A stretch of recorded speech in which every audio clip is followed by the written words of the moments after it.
Hey there, book lovers. And welcome to the Sisterhood of the Steamy Reads, where two sisters dive headfirst into the world of spicy romance. I'm Blondie. And I'm Mare, and if there's one thing we love, it's a book that brings the heat. From the slow burns that make you swoon to the downright scandalous reads that leave you blushing. We're here to break it all down with hot takes, steamy plot recaps, and plenty of laughs. No trope is off limits, no book is too spicy. Whether you're a seasoned romance reader or just dipping your toes into the world of smutty fiction, we've got you covered. So grab a drink, get cozy, and let's talk spice.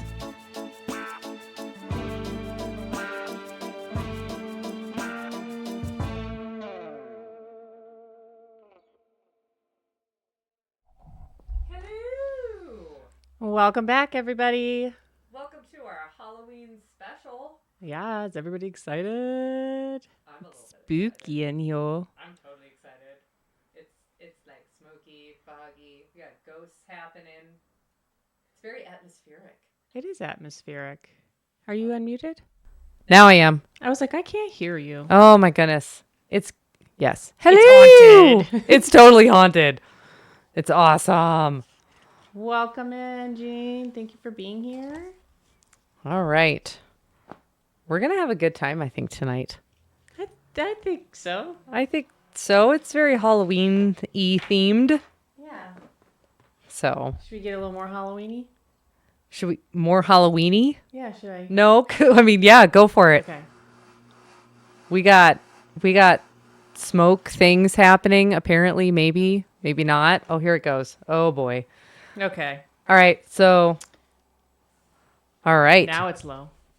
Should we start our Should we start our introductions? Yes, let's start. All Hi right. there, everybody. I'm Blondie, and welcome to the Sisterhood. I'm your resident chaos gremlin this time, and your self-proclaimed ghost magnet. And I'm Mare, the emotionally damaged trope tracker who brought the EMF reader because we're talking actual ghosts and metaphorical demons today. Welcome to the Sisterhood of the Steamy Reads, everybody. Woohoo! Alrighty. So you're listening to episode 23, and tonight we're getting spooky with The Ghosts of Halloween by Layla Fae. It's dark, depraved, haunted, and deeply kinky, featuring one badass disabled heroine, 3 very dead lovers, and more spectral spice than your local Halloween store. Oh man, it's like super smoky in here now. I know, We overdid it on the fog machine, but hey, it's fun. I like it. It's fun. That's why I said correct window. Okay. All right. Let's hit those trigger warnings right off the rip because they're intense. You're definitely going to need these to decide whether or not you want to listen to this episode. Pay attention, people. All right, here we go. And listen to my lovely voice as I narrate these to you. Trigger warnings and kinks for Ghost of Halloween by Layla Fae. Hard triggers. Murder, death, violence, suicide attempt, suicide ideations, dubcon, essay trauma, essay attempt on page, grooming. Kinks, dubcon, MF sex, MM sex, threesome, foursome, snowballing, somnophilia, vaginal sex, anal sex, oral sex, praise, degradation, bondage, cocked used as a pacifier, daddy dom, edging, primal, chasing, ghost fucking, breath play, cum play, impact play, knife play, fear play, pain play, ass to mouth, genital piercings, domination, submission, shadow play, using sex to process traumatic experiences.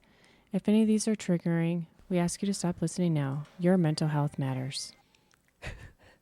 So there's a lot of everything in this book, if you haven't noticed. So if you're not into cocks being used as pacifiers, I ask you to stop listening now. That was the weirdest thing to read. I'm sure. You should. I got the easy one on that one with the book summary. Joe was probably like, "What in the world are you reading out loud over there?" I know. Sounds like all this. Oh, it was intense. All right. Let's throw up that book summary and just hit that right off the bat so they can get some context into what's going on. Let's do it. Ghosts of Halloween. The complete series, Ghosts of Halloween, by Layla Fae. 3 vengeful spirits, 1 broken woman, 1 night. Harlow can't live with herself after the traumatic events of a fateful Halloween night 2 years ago. Half broken then, she's shattered now. The only way forward is to go back to the abandoned house where it all happened and pay the ultimate price for her sins. But the house isn't empty. 3 vengeful spirits lie in wait, vowing to destroy the woman who sent them to hell. Given just 1 night of freedom, they will bleed every second dry, taking all their rage, suffering, and hatred out on her. The 3 inflict agony, twisted with pleasure, until all secrets spill out of their coffins in the hollowed hours of the darkest night. Blood splatters the walls of the haunted house until cries of depraved pleasure wipe away sins and horrors past. But what will happen when dawn rises, locking the gates of hell once and for all? The rules are clear. Pain for pain, blood for blood, death for death. This book was previously published as the Ghosts of Halloween trilogy, including the 3 following: Jacked, Carved, and Gutted. I just wanted people to know this is actually like 3 books in one, the Ghosts of Halloween book. And if you're listening to it on audio, it not only has those 3 books in it, but also has Christmas in it too, which is like a novella after the fact. Mm-hmm. It's like a few years later afterwards. So that way people know what they're listening to. Yes, Daddy Death. Oh, I forgot about that one. Such a good one. It's so appropriate. It is for this episode. It is. All right. So if you're still into it after listening to those trigger warnings and book summary, welcome in. And I want to say, don't forget to follow us anywhere you haunt the internet. We're on TikTok at the Steamy Sisterhood, YouTube at Sisterhood of the Steamy Reads, and streaming on Spotify and Apple Podcasts. So tag us in your Halloween reads and join the sisterhood. We would appreciate it. Drop us comments. All right. All right, we got some new special effects and voiceovers. Thank you, Prima Pinata. This is going to be fun. We'd love to hear your critiques on this one, but here we go. Meet the madness. I love it. I love it. Did such a good job. We have like movie phone guy official, not actual movie phone guy, but that's so cool. All right. Movie phone guy. All right, here we go. All right, Ghosts of Halloween drags us into the decaying halls of 12 Sycamore Street, where nightmares wear beautiful faces and dead don't rest, they crave. Harlow, a broken yet resilient heroine with a prosthetic arm and a history steeped in trauma, returns to the house that ruined her life. But the ghosts who stalk her there aren't the men she lost. They're the monsters who found her. Each spirit bears its own secrets, its own sins, and its own obsession with her. So what follows is a dark collision of grief, desire, and supernatural possession, where haunting becomes seduction and survival means surrender in this book. There we go. All right, so let's start out with, do you think Harlow's haunting is a punishment, closure, or both? I think initially she wants it to be a punishment, but it turns into closure for her. Oh. What is going on? What? Oh. Sorry, I hit a couple buttons. It's hard being your own producer. So you think it started out as a punishment but turned into closure? Yeah. I think it started as a punishment to her, and then she got closure from it. Does that make sense? Yeah, I guess so. Okay. I feel like, I don't know. I guess I would agree with that. I think just in general, it's both throughout the book, because she goes there for the purpose to unalive herself initially, and then the ghosts are there haunting her, which stop her from doing that. So she was going there for closure either way. So it could have been both, I guess. Okay. kind of how you answered it, but a little different. Yeah. Yep. So do you think those ghosts represented punishment, temptation, or unfinished fate? That's a good question. I think all three. Because I think each ghost represented something. I think, and we're going to talk about them anyway. I think Silas represents punishment. I think Caden represents temptation. And I think Jack represents unfinished fate. Okay, yeah. I would completely concur with that. It's almost like each ghost is like one of those. Yeah. If I were to like throw it up there, that would be what I would think. So, which ghost, Jack, Silas, or Caden, had the most unfinished business with her, do you think? I think Jack. Yes, I would agree. I think Jack obviously had the most unfinished business when it came to Harlow. And I think the other ones realized it during. They always knew. He was obsessed with her. No, I know. I think they realized what they had unfinished business with her or passion for her, after the fact, like once they got into it. You know what I mean? Yeah, that makes sense. Yeah, I'll give you that. Okay. What makes this haunting different from typical ghost romances or paranormal stories?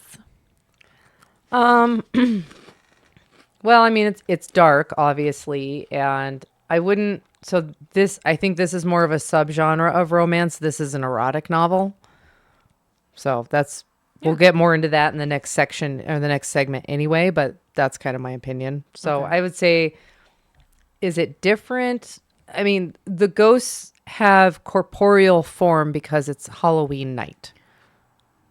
So for one night, they have corporeal form. And I think it's because it's the anniversary of their death, too. Correct. So, though I don't know if that sets it apart, but I haven't read, I mean, I don't know. Your little ghost just moved. That was kind of freaky.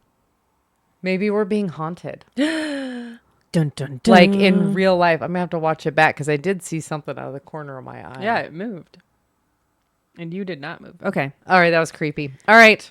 Let's get down to it in this next segment. All right, here we go. Spicy breakdown. Oh my gosh. If you're in the chat, will you drop Prima Pinata shout out for us? Yeah, we hey, gotta Seth, love it. welcome in. We love his voice. He did us a great favor by doing our voiceovers. All right, spicy breakdown. What are you doing? What are you rating it? Well, this is scorching smut. Oh, this is what I would consider an erotic novel, a subgenre of romance where the spice drives the plot.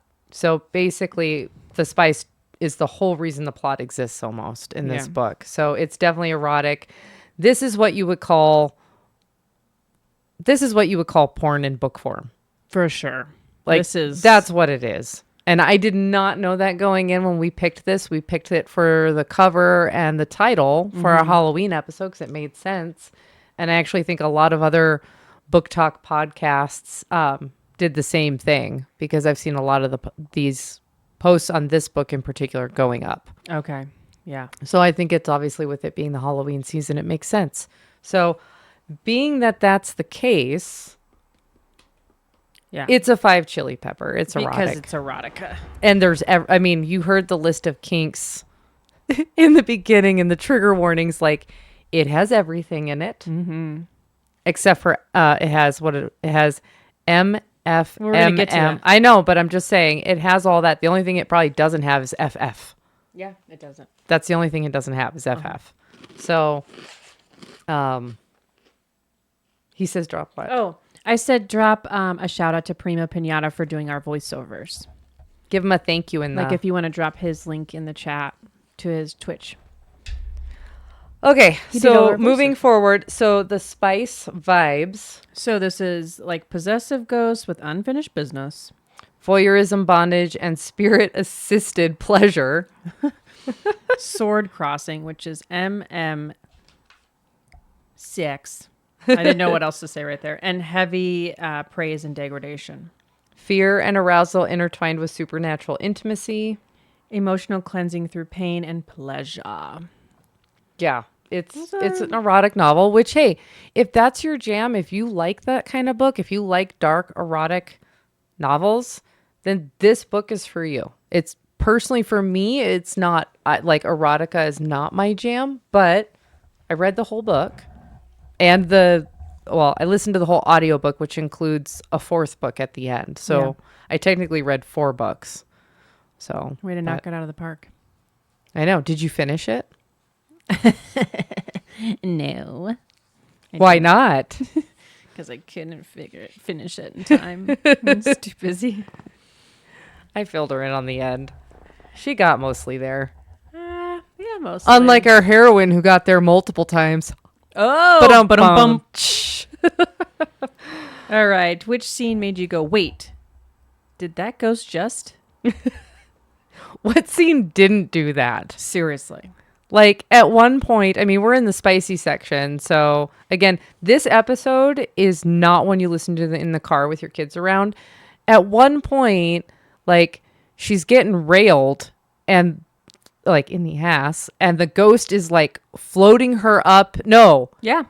Is she getting railed or is she getting eaten out? Worshipped is what we call it. Or was she getting both? She was getting worshipped. She was getting worshipped, and the ghost started like levitating them up, like floating in air. Yeah. So I think that would be the scene that made me go, wait, the ghost did what? Because like everything happens in this book. If you can imagine it with ghosts, it probably happens in this book. So which did the paranormal element enhance or distract from the spice, in your opinion? I don't think either.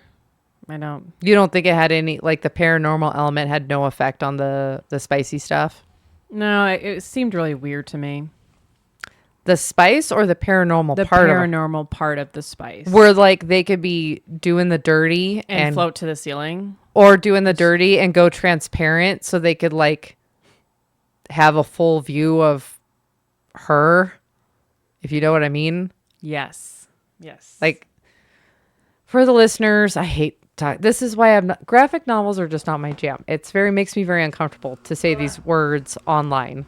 But in this book, that's more than enough. It's going to fill the whole room again. In this book, there's multiple scenes where she's getting done dirty by one of the ghosts, and they can go transparent. And then basically the other ghost, because there's voyeurism, can watch and see, because they can see through him and his body parts. They can see what's going on with her body parts. And to me, that's just like, I don't know. Like I said, just not my jam. And for some people it is. So anyway, your question. Yeah. How does Layla Fae, the author, balance shock value with emotional depth, or did she? Tell us you really tell us your opinion. I'm going to, because I'm not going to filter what I thought about the book. Me personally, I don't think there was a lot of emotional depth. Like, I don't even remember if she even described, and not that this is emotional, I don't know if she even described what the ghosts, the characters, Caden, Silas, and Jack looked like when they were alive. I don't think so. Like, there is, other than a general description of her being blonde and having a prosthetic arm, I think at some point she mentions eye color on the different ghosts, but I literally don't think she even describes what they look like physically. No, she just got into fucking. Yeah, that's all that happened. But yeah, so I would say, like, is there emotional depth? It's an erotic novel. I think if you're an erotic novel enthusiast or you like them, in this book, there might be what you would consider enough emotional depth for you. For the type of romance/spicy novels I enjoy, I don't feel like there wasn't enough meat. That's the wrong pun. That's a lot of meat in this book. There's a whole lot of meat. That was the wrong analogy. There wasn't enough substance to the plot. The spice was literally, in some cases, it took up like 5 chapters in a row multiple times. So I don't think there was enough time to build emotional depth or deep characters. It was just very shallow, very surface level. Yeah, but it's an erotic novel, and that's okay. It's an erotic novel. That and means again, and that's okay. And it wasn't a terrible erotic novel. No, it's like I said, if you are a fan of getting to it real fast, if you're a fan of dirty. Yeah, if you're a fan of erotic novels, then you will probably enjoy this. For me, it's just not my favorite subgenre of romance. Yeah. So for me, it's For me, it's that's what I'm gonna say. Okay, let's move on to. Here we go. Darkness Breakdown. Yay, Primo! You cannot say that after every I know, just this segment. Just this episode. Oh, goodness gracious. He did such a good job. I'm so happy about it. All right, this is... Should we just put the darkness rating up there too? Let's just go. Because we both are going to agree on this. Yeah, this is pure Halloween night terror and temptation. This is a heavy 5. This is a heavy 5 because of the elements in it with the violence, the gore, the type of spice that's in it, just the general plot points that are in it. I would give it a 5. Yeah. So the reason we did that is Layla Fae doesn't shy away from this grotesque beauty of pain, for sure. The story dives deep into trauma, suicidal ideation, and the dangerous intimacy between victim and captor, both in life and death. Yeah, it's filled with graphic violence, psychological manipulation, and themes of reclaiming power over abusers, all wrapped into a haunting narrative that blurs love and possession. The ghosts aren't protectors, they're predators, reflections of everything Harlow fears most, until she learns to turn that fear into control. Yeah. I don't know. I don't feel like she does turn it into control. That's just me. She kind of just decides to go with it because she has nothing else to live for. She has nothing else to drive her another direction. Like the whole thing is because her brother dies. So that's where she is. So she's alone in the world. That's part of it. Mm-hmm. And anybody else that she would have had a connection with is dead. Right. And a ghost. So there's that. Yeah. So. Yep. All right. So the darkness elements. So this has death, violence, blood as reoccurring motifs. Psychological torment, coercion, and loss of agency. Survivor's guilt and self-destruction coping. Twisted redemption arcs and moral decay. Sexual violence referenced and confronted directly. Yeah, there's a lot of dark stuff in this. Yeah, a lot of sexual violence, a lot of it, all of that. Yeah, it gets yeah. Let's. Mm-hmm. Yep. All right. Let's get to their questions before I go on a tangent. I know we're saving that for later. I know. I'm trying to be really good. I know we're trying not to go on tangents, though I do think people do like our tangents. All right. Which dark element hit you the hardest? Emotional trauma or physical horror?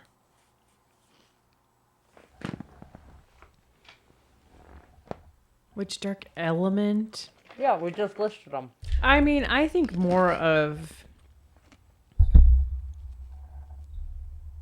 I would have to say maybe the twisted redemption arc or the moral decay. Like, I think that hit me more than trauma or the physical horror. Physical horror. I don't think there's physical horror in this. Enough to say that it is impactful. I would say it's... Do you? It's pretty violent at the end when the part you didn't read. Yeah. I was going to say probably that part. It's the part you didn't get to. The darkest element for me would have probably been the sexual violence, not only referenced or what Harlow experienced, but in my opinion, the dub con in this was pretty heavy. Yeah. So I feel like there was a lot of sexual violence even with her and the ghosts. Yeah. Even though she was in... That's the thing with dubcon. Usually there's like, you can, when you're reading the like woman's inner monologue, and she's saying how much she enjoys it and all of this stuff, but she never like gives clear consent. That's what dubious consent is. But like in this book, even her internal monologue is almost questionable. So because she's like, I need this to hurt more. Like she wanted it because she felt. Well, she liked. I mean, she got off on the pain. So that, I mean, that's just. But she also felt that's she masochism. Deserved it after. Yeah, and the pain the is punishment. That was part of the tropes. But what I'm saying, or the trigger warnings. But for me, it was more of, it's not so much she got off on. It's not so much that she thought she deserved it. It's in early on in the book. It's almost, it borders on non-consent in For some sure. of my opinions. Like I think the dub con part of it is pretty shaky in the beginning of this book. So I feel like, as far as me goes, the sexual violence was probably one of the darker elements, even with the ghost that she's ends up with in the end, type of thing. Yeah, I would completely agree with that. All right. Do you think the story's brutality serves a purpose or crosses into shock value? I think it's more shock value. For sure. I think that's that's what she was going I think a majority of this book is shock value. But again, I could have an inaccurate take on this book. Again, this is just our opinions on this on these podcasts. These are just our personal opinions. And my opinion could not match your opinion, but for me, I think this whole book is shock value.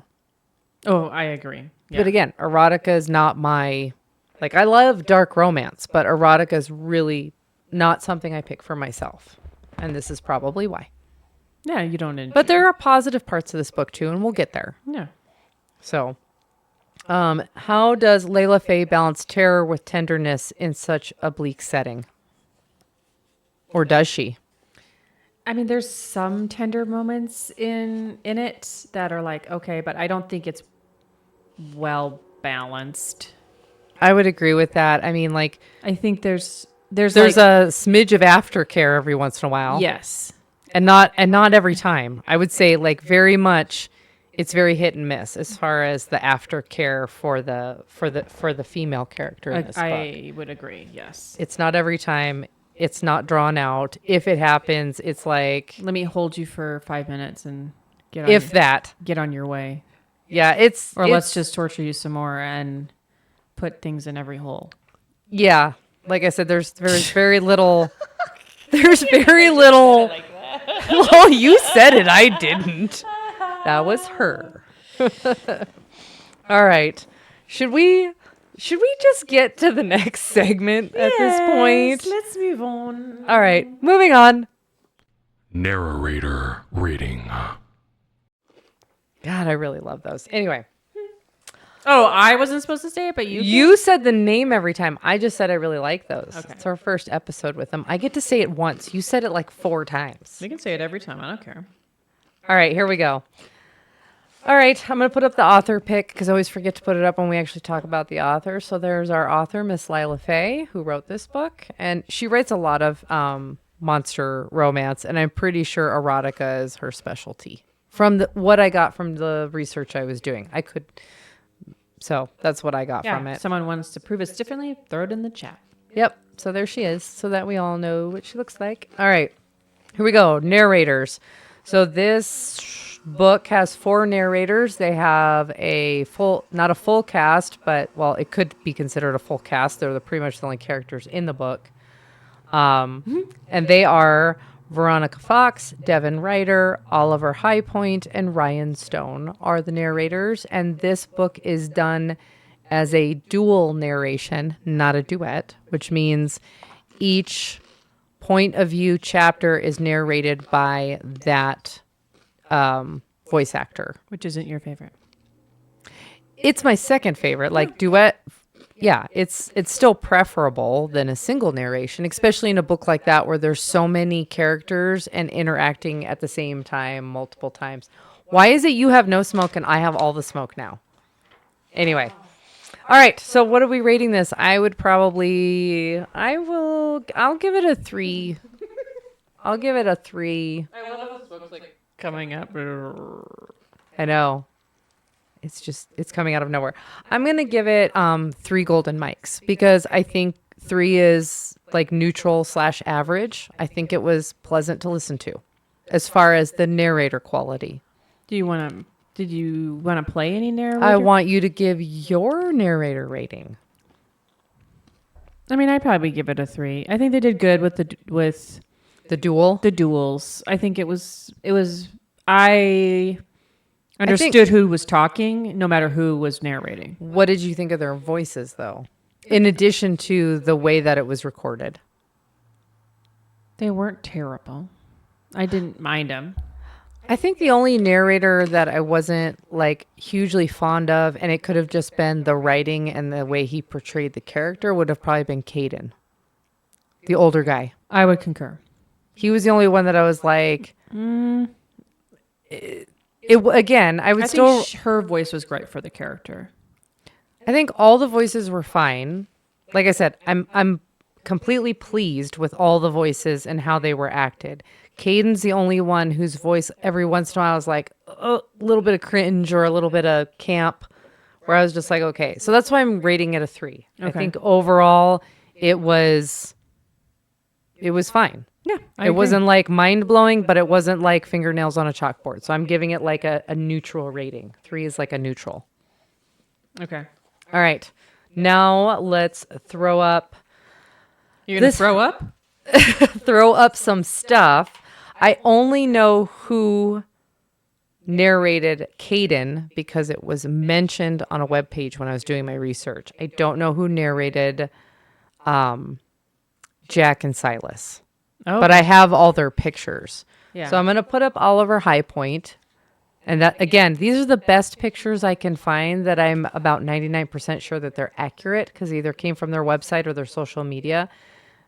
I can't control what's out there, and this is the best I could do. So here is Oliver Highpoint. He narrated Caden, and here is a sample of his voice. I stare for a moment longer, taking in her wide pupils, her red, panting mouth, and the dress that makes her look like a girl going to a Halloween party. She's too fucking young.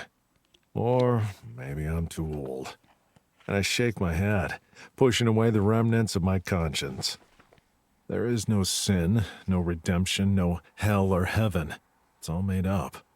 A cage people built for themselves. Not bad. Not bad. Just, like I said, very middle of the road. Yeah. It was good. All right. Here is Veronica Fox. Again, best picture I could find of the female narrator. And here is a sample of her voice. A powerful pulse of terror goes through my body. One moment, I'm standing still, scared out of my wits. And the next, I run. An unhinged male laughter chases me, and I gasp, tripping on something as I make for the back of the house. And there's some book art from the actual book of Harlow so that everybody can get an idea. Whoa. So that was almost tragic. Which I will say the artwork in this book is absolutely phenomenal. It's gorgeous. So if you have a physical copy of the book, the artwork is absolutely beautiful. So, all right. And then I'm going to throw up a picture of Ryan Stone. Again, I don't know who he narrates, but I'm going to make an educated guess. And I think he might be Jack. I take a drag of my cigarette, watching Harlow as she smiles at that loser boyfriend of hers. They are holding hands, and I immediately hone in on which of her hands he's holding. The left one. Figures. So, again, that's just an educated guess because I couldn't determine between if he narrated Silas or Jack. So that was just me making a guess. And then Devin Ryder, that's all I could find. So all we get is chin from him. And again, this is an educated guess. I think he did Silas. I watch them in silence, trying to distract myself from my uncomfortable thoughts. But I can't shake the two most persistent issues. How it suddenly got harder to hate her, and how the plan feels not so perfect now. Alrighty, there we go. Hit the far right button on the screen if you can. This one? Yep. Okay, let's hit those questions. You're up I think we first. talked about this. Did the multiple male narrators help you tell Yeah, we the talked ghost about apart? that. We did talk about that. All right, let's read question 3.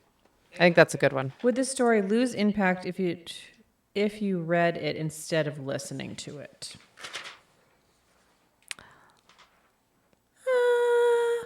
Would it have lost impact? Is that a no from you? I don't think reading, there you go. I don't think reading versus listening to it in this, as far as this book goes, made a difference. I don't think it made it better or worse. I think it was very neutral. But again, my opinion is probably not perfect on this because it's not your favorite. Yeah. So I'm going to go with neutral. I don't think for me it mattered. For me, it didn't matter. Okay. All right. I don't know. I think it brings more depth when it's multiple people narrating it, but I don't think it was crazy. All right. Should we go on to the next section? Next section. Here we go. Tropes and tension. All right, let's hit those tropes right off the bat. All right, we got why choose reverse harem, haunted house, disability represented with the prosthetic limb, captive and survivor themes, forced proximity in a cursed setting, monster lovers, corruption and redemption arc, power exchange and control, found family through shared trauma. There we go. There's all the tropes, or at least a good portion of them. All right. Let's see. Dun, dun, dun, dun, dun. I have to move around a little bit on my buttons. All right, here we go. Which trope had the strongest pull for you? I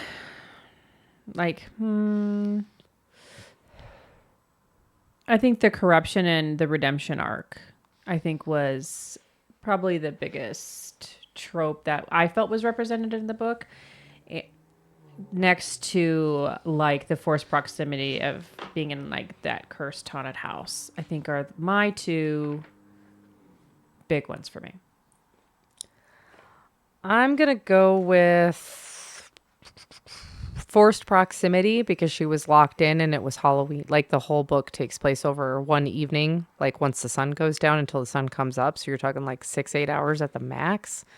So I would say forced proximity was a huge trope, and obviously the why choose reverse harem was a major trope because everybody be fucking.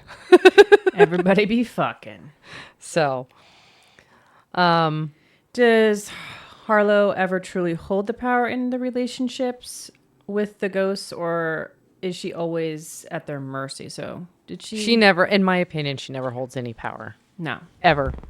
She just does. I think she just gets manipulated and gaslit into agreeing with their scenario because they're miserable, being trapped forever on this plane of in between inside this one particular house. Yeah, I agree. I personally don't feel like she ever, in my opinion, she never has control. No. She's ever. Literally, yeah, no. No control. No control at all. She's like abused the whole time. Yes, in some way, shape, or form. To me, that's how I felt. Again, these are just our opinions. Which ghost's relationship with Harlow felt the most emotionally intense or the most dangerous? Well, Jax was the most emotionally intense because she was supposed to meet him there that night. And she was going. And I think, is it... who is Caden is the older one, and then there's Silas. I think Silas was the most dangerous. Absolutely, I would 100% agree with that. That was what my answer was going to be.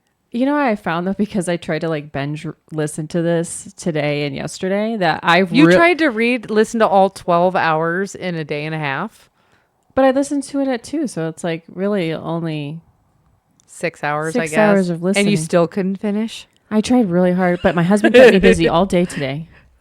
Dirty. Oh, right? No, I wish. But what was I saying? You were talking about whose ghost relationship was emotionally intense or dangerous. You were saying Silas was the dangerous one.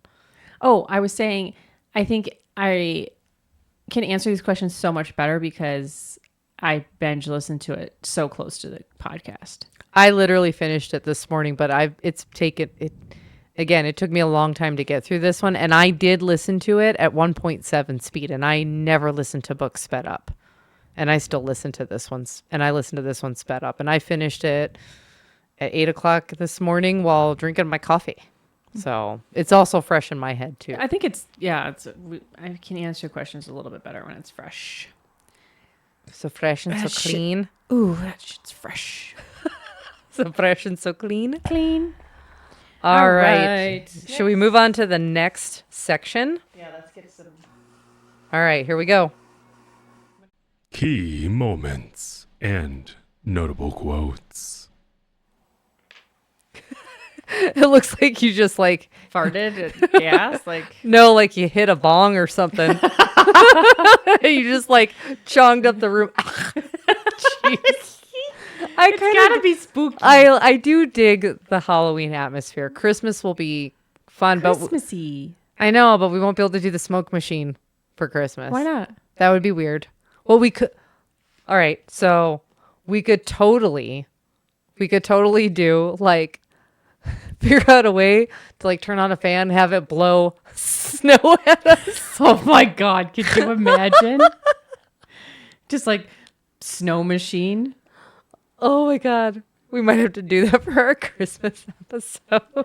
Like we're in a snow globe. I know, it'd be so awesome. That would be fun. Okay. Key moments. Let's hit those key moments. Key moments. The house calls her home. So Harlow returns to 12 Sycamore Street on Halloween night.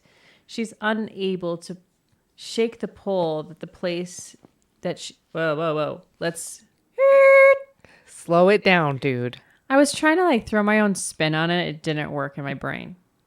Don't do that, so, apparently. Unable to shake the pull of the place that shaped her trauma, the air feels alive, like something is waiting for her. The next key moment is crossing the threshold. Inside, the house breathes with memories. Shadows move, a candle flares, and the door slams, locking her inside. The moment signals the start of the haunting and Harlow's confrontation with her past. So now she's in 12 Sycamore Street, which is a haunted. Is it a haunted house or just a house? It's an abandoned house that people think is haunted. And then after 2 years ago, when the whole murder thing happened, that's what created the 3 ghosts that live in it. Right. Now it's truly now haunted. And it's truly haunted. Okay. So now she's in the house. So our next big key moment is the first presence. So the ghosts manifest in the dark. Instead of terror, Harlow feels an odd awareness and calm. Jack's voice is low, coaxing, and positive. The first sign the spirits want more than vengeance. All right. And then the next key moment is the revelations of the dead. Harlow learns the house's ghosts, Silas, Jack, and Caden, are bound there by the blood spilled years ago. Their connection to her isn't coincidence. She's the key to their release and their obsession.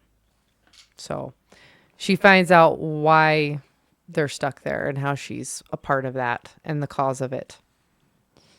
All right. So then it turns into the promise that binds them. Silas reveals Noah's dying plea, where he said, "Please take care of Harlow." That promise became their curse and tethered them to her in death. And that's why they're haunting the house. Yep. And waiting for her to come back. Yep. All right. Next key moment, the choice, stay or banish them. As the veil of Halloween night thins, Harlow faces her fear and decides not to flee. She accepts the ghosts, their darkness, and her own. It's equal parts surrender and reclamation. Where she basically, I mean, yes, she agrees to it after what I consider a lot of emotional manipulation. Yeah. She agrees to help release them and either become a part of it with them or whatever may happen because they don't necessarily know. Yeah. I mean, it gets a little weird. So this is the part I may not have listened to or read. The basement and the blood debt. So when human intruders enter to finish what they started, the ghosts intervene, dragging the men below. Harlow witnesses how violent justice can look through spectral eyes. And this is when things go a bit awry and people just happened upon this situation. This is where it gets, I think, Keep talking. do you think that Layla was like, what do I do now to make this a happy ending? Maybe? I think that she felt that she needed one more obstacle or one more like point before the big arc at the end, and so I think she put this in to give justice and some vengeance to it. So was the basement with the blood debt necessary? No, and I'm gonna put up my wee woos because this is a spoiler if you don't want spoilers. I don't think, in my opinion, that she needed to have the whole basement blood debt, sucking of the souls to bring the ghosts back to human form. I think even if that didn't happen and they ended up killing Harlow and she became a ghost with them and then they lived out their eternal haunting together, would have been just as fine. Mm-hmm. It still would have been a happily ever after that would have worked. Okay. If that makes sense. Yeah, for sure. All right. That totally makes sense. So basically, I feel like the author added it in, but it didn't matter either. Like, it could have gone either way and it would have been just as fine of an ending. Okay. So, and then the last part, and again, this may be considered a spoiler. The aftermath, their version of peace. The story closes with an uneasy, hard-won calm, Harlow and the ghosts living with the consequences of survival, taking their happily ever after one day at a time. And although that doesn't spoil what the ending is, it does tell you that there's an HEA at the end. So I just want people to, that's why I put up the spoilers. So, all right, should we hit our 5 quotes? Yeah. They're all audio this time. Yeah, let's play our 5 quotes for people. Yep, here we go. With his dying breath, Noah said these words. Please, take care of Harlow. Promise me. Dude, it's really aggressive. I know, but we got to use that so I can take it home. All right, and that was basically what caused them to be cursed and connected to the house forever was that they agreed to that promise in Noah's dying breath. So that's why it was a notable quote. Here comes another one. You're my unfinished business angel. Just another example of Silas. They all had a nickname for her too. So Silas called her Angel, Caden called her Little Bird, and Jack called her Princess. Yeah. So they all had a different nickname for her, which is pretty standard in spicy novels. So, all right, quote number 3. And Harlow took something away from me. In my books, that means I can take something from her, too. And I put that one in because that's basically the theme of the book. They all feel that she wronged them in some way because of the promise they made to her brother. And other reasons, which again, I guess I could put up the spoiler alert. Let me put up the spoilers.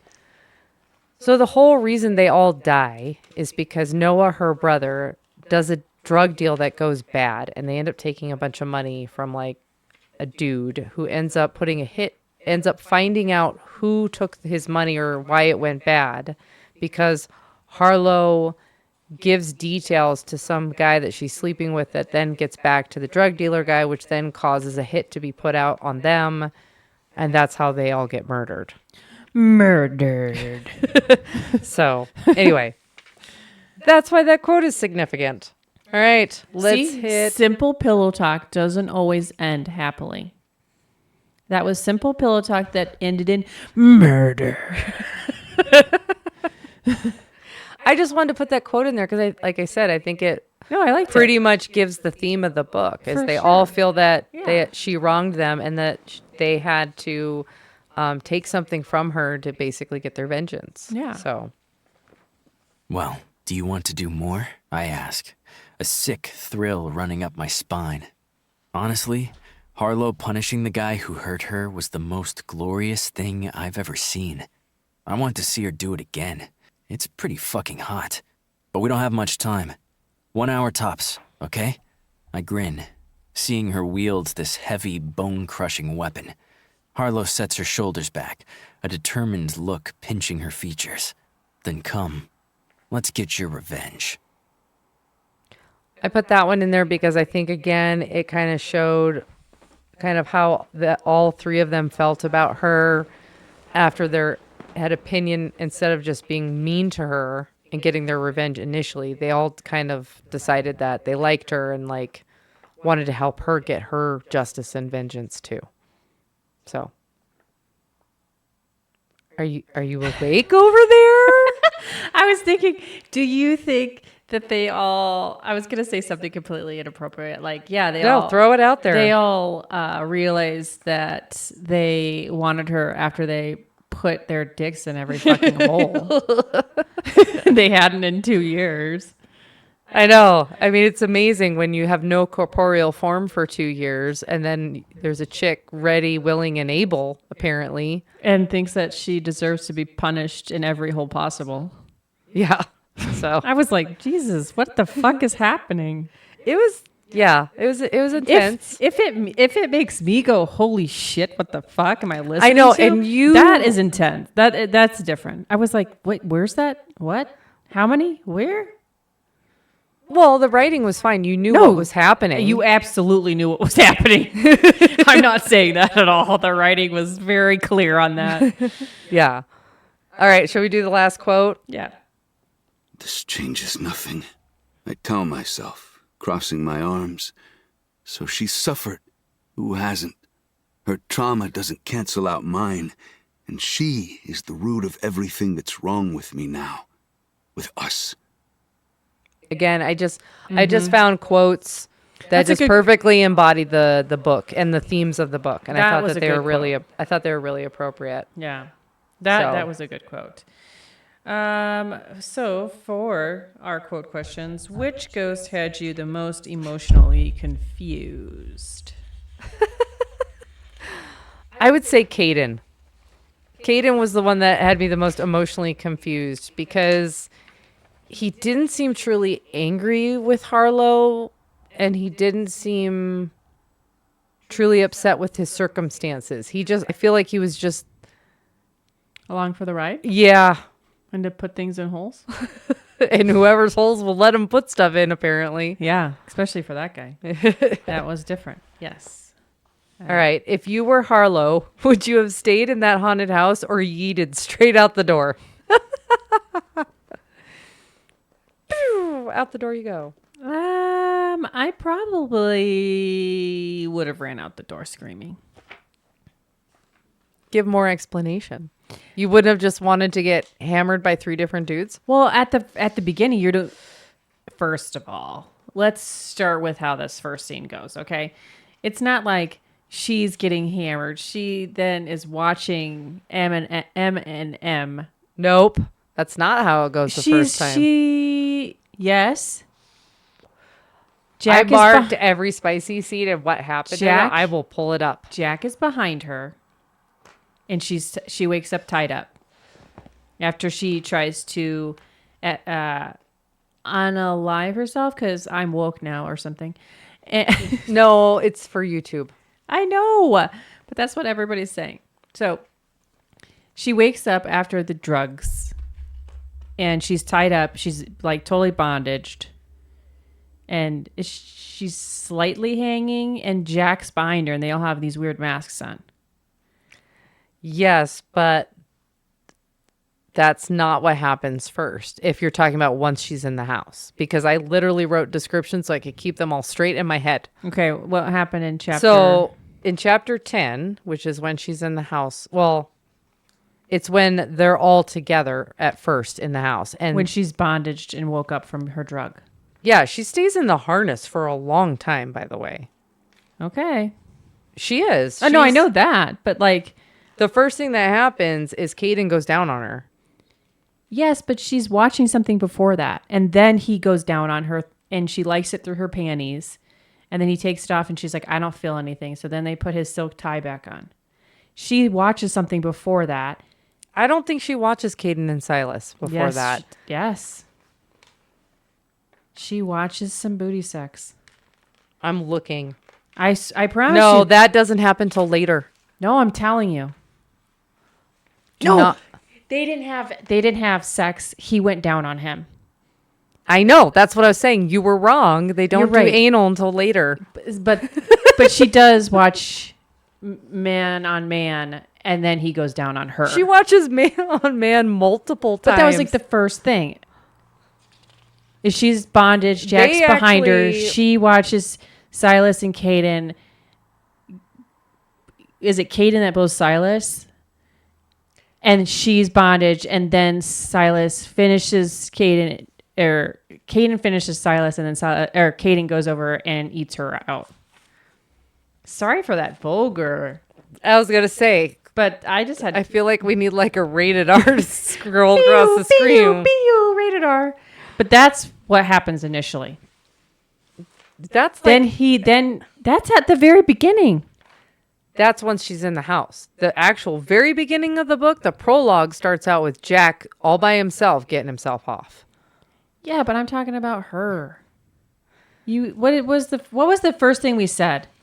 Why did we go on this tangent? I don't know. It's a good thing I put up random tangent while you were talking. Oh, you did? Of course I did, because this was such a random tangent. What the fuck? We were talking about, would you run out of the house? Oh, that's right. Oh, yes. And I said, I'm not sure, because she doesn't initially know until she tries to end alive herself, and she wakes up in bondage and watches the blowjob happen, and then she gets worshipped, and then Jack can't take it anymore, so then he... Yeah. We get the point. We don't need to relive it. I would have just yeeted my ass out of that house. I wouldn't have stayed. Yeah, because that was the question. Would you stay in the haunted house or would you leave? I don't even think she knew it was haunted until she was taking her pills. No, she totally knows it's haunted before then because she feels eyes on her and she hears people talking in her ear and she ignores it. Oh, that's right. Miss, I just listened to it today.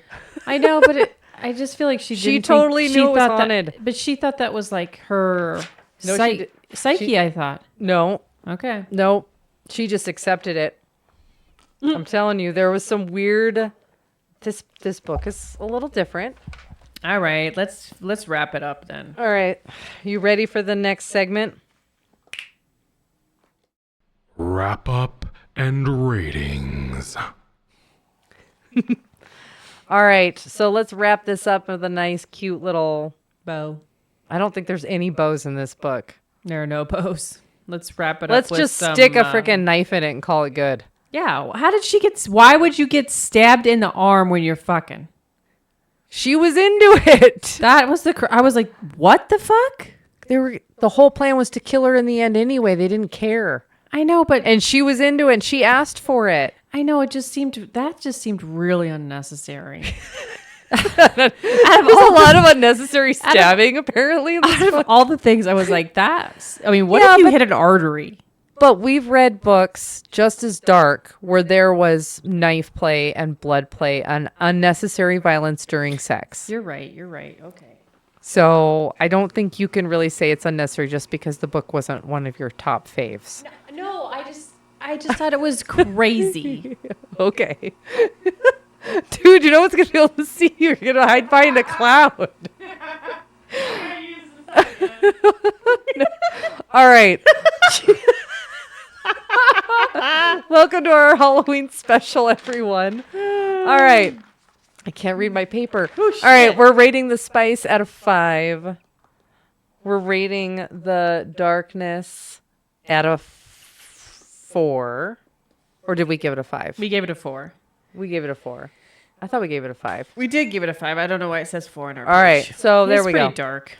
I mean, we gave it a 5 and in the arm where they're we're giving it a her. Stop interrupting me.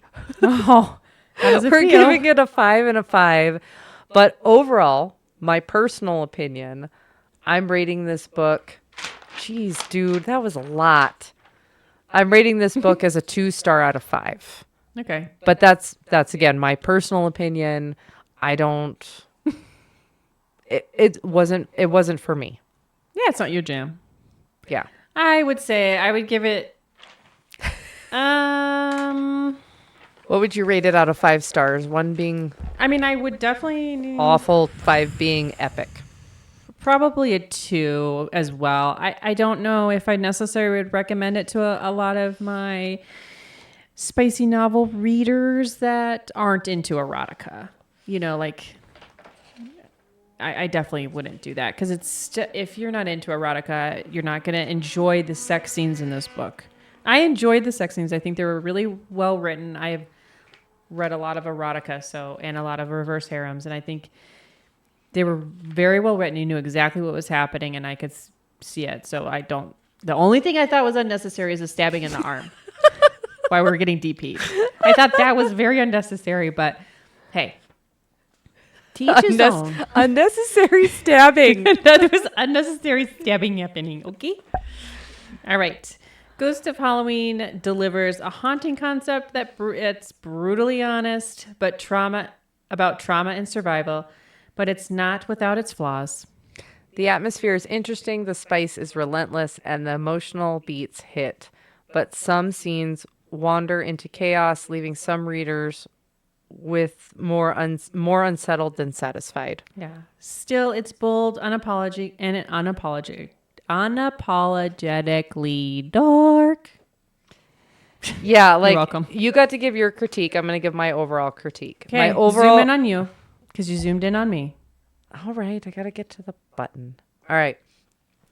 My overall critique of this book is, again, reiterating a little bit of what Blondie said. I think that if you enjoy erotica and you enjoy dark, then you will like this book. For me personally, it wasn't the amount of spice.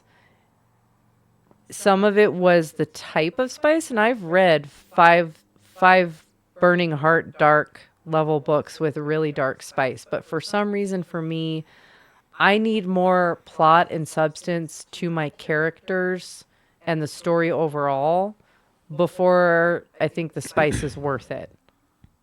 And again, this is just my opinion, and I respect authors because they put their time and effort into it. For me personally, this book felt like the pizza delivery dude in a porn. It was like very low, very shallow plot, very shallow story, and the spice was just a reason to write a lot of smut and a lot of graphic smut. Not that spicy novels aren't always graphic or are graphic, they usually are, but for me, the juice wasn't worth the squeeze. is the way I would put it. Yeah. But again, erotica is not my genre. So if you love erotica, you will probably absolutely adore this book, especially if you like dark books, especially if you like heavy kink sex. Like this is up your alley, 110%. Absolutely. So, and there are some tender scenes. They're just very brief, in my opinion, as far as what I would consider aftercare for the types of scenes that are in this book. But that's just my opinion. So, all right. All right. Let's hit the next spot. But hey, who is this, Mare? Who is this book good for? All right. This book is perfect for readers who want their dark romance drenched in horror and heavy trauma emotion, fans of morally black characters and supernatural revenge arcs, listeners who like their spice extreme, erotic, and their endings ambiguous. But wait, Blondie. Who won't like this book? Oh, I'm glad you asked me that. I have it. Readers who prefer tidy resolutions or gentle emotional arcs. Anyone sensitive to themes of assault, death, or psychological torment. Those looking for a conventional romance or clear happy ever after. Readers uncomfortable with intense kink, explicit sexual violence, or sword cross, which is M&M, content woven into a spicy scene. So if you're not into any of those, you're not going to like this book. All right. Let's hit those final host questions so we can tell everybody about our next episode. Yeah. Did this book's ending feel satisfying to you? Well, I finished it all the way to the end, and then it had, like I said, like the bonus novella. So if I count the Christmas novella in it, then yes. Okay. I think it was a fine ending. So. Okay. And I think the second question is already we've asked several times. Yep. All right. You asked the last one then. Would you revisit this book? Would you reread it? No. Will you finish it? Yes. You'll finish listening to it? Yeah, I'll but finish. But you won't reread it? Probably not. This is not a book I would reread either. Not me personally. For me personally, this isn't one I would pick up again to dive back into that world. No. All righty then. Now, would I maybe listen or read another Layla Fae book? Maybe. Because I like some erotica. I do like it personally. I do like some erotica. I agree with that. Like, I don't mind an erotica thrown in here or there. Like, it's definitely not the genre I always read, but and again, not my jam. But I think she was a good writer. I think her voice as an author was good. Mm-hmm. I'll probably give her another shot and pick another book of hers. Maybe one that's not 4 books jammed into one. Because I think her books in general are probably shorter because they are erotica. So I'll probably pick a standalone book and give her another try. Maybe when I'm not so much into the cozy vibes of fall. Yeah. And probably not right after reading one of the Leveling Up books. Because you go from like a very heartwarming, lovey-dovey, low spice, paranormal romantasy with like comedic humor to this book. I think that also might have why I'm a little bit more biased, because I came off of one book into this book and it was probably the wrong order. Yeah. It really probably wasn't the right way. I basically went from 0 darkness rating to like turn it up to 11 darkness rating, and that probably also skewed my opinion, and I can admit that. But I'll definitely give the author another shot. Yeah, when I'm in the right mindset for an erotic novel. I am with you. Okay. All right, we ready? Let's hit it. On the next episode of Sisterhood of the Steamy Reads. That's a wrap on our haunted Halloween special. We face ghost, vengeance, and more spectral spice than any one house legally contains. Should legally contain. And next time we're heading somewhere even colder, high up in the snowy mountains for Credence by Penelope Douglas. Think isolation, obsession, and family complications that definitely aren't in the holiday handbook. We're swapping haunted houses for remote cabins, ghosts for morally questionable men, and jump scares for jaw drops. Grab your blankets, pour a cocoa or a whiskey, and get ready for one of the most talked about taboo romances out there. Until next time, stay spooky, stay steamy, and keep your ghost and your secrets close. All righty, everybody. We'll see you next time. Have a great one. Don't forget to like, comment, subscribe, and hit that bell notification so that you're notified every time we post another video on YouTube. And we're also on Spotify and Apple. And don't forget about our TikTok. All right. We will catch everybody else on the flip side.